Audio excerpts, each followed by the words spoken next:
schedule it such that, okay, I'm going to do 12.5% every year.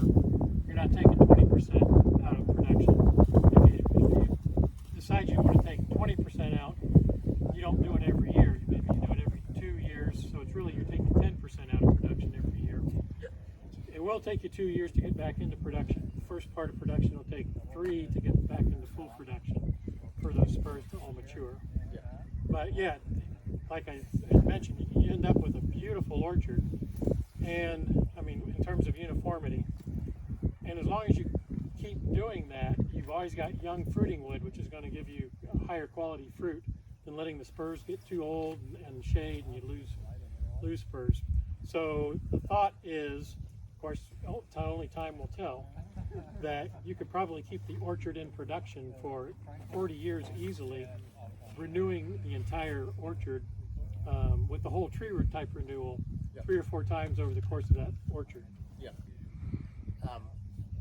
But the trees, so if you're only doing it like you still got some tree removal to happen on the other trees you didn't cut right down as well, so you've still got 10 or 15, 20% of the tree to remove as well, just as a maintenance Just through program. maintenance, yeah. Yeah. Yeah, I would call that detail pruning as opposed to structural pruning. Yeah. Yep. You know, you always have to do the detail pruning to get the leaf to fruit ratios just quite right. Structural pruning is looking at the long term. Yeah, yeah. And it will be a variety by variety decision, pretty much. Because what you could do with an upright is you start to look at, you can track individual uprights. Pick a couple of uprights and count the yield off of that. Your target is about 7 kilos per tree. If you've got 7 uprights, that's a kilo per upright or per liter. So start tracking the yield on that upright over time. When you see it start to decline, it may be 6 years for Lappins, it may be 8 years for Simone, whatever. So that's going to be the recycling timetable for that individual variety. Yeah, we're really trying to keep our fruiting wood under 6 or 7 years old, something like that. Yeah. That's the system. Yeah. Yeah, interesting the discussions around that to decide which is what, because you know if you have a full yield of say 12 tonnes or whatever it is per hectare that the target is, if you can maintain that and still recycle out keeping your fruiting wood under that age, it takes good management. The cutting the whole tree down, it's pretty simple, it's an easy instruction, and you know you restart the whole tree again. So yeah, it'd be interesting to weigh it all up over a lifetime of a Yeah, that's a really good point, that when you start out planning your orchard, you have a target tonnage in mind per hectare.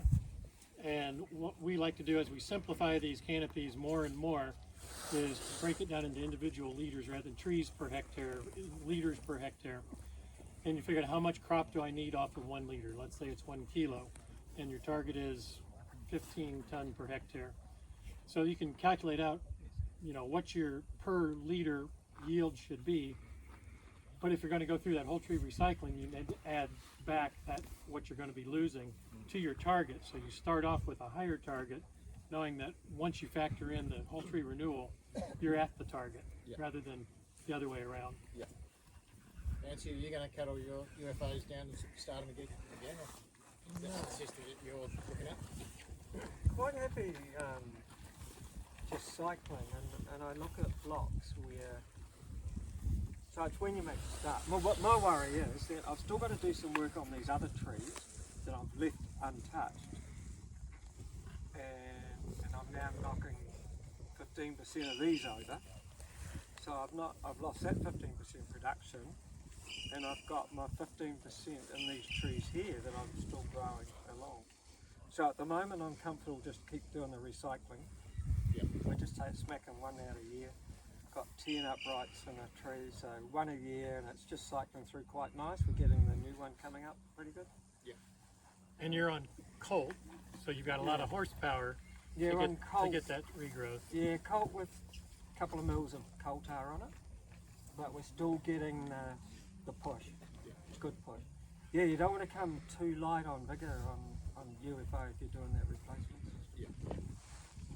Yeah, where we first started doing the whole tree was when we were looking at Gisela 5 and Gisela 3, really vigor dwarfing, vigor limiting rootstocks, and we weren't getting enough regrowth. So the more the rootstock limits vigor, or the site, sandy site, poor soil, etc., the more benefit you get out of doing the whole tree, as opposed to you got a vigorous rootstock, you know you're going to get the regrowth, then you can do what you're saying.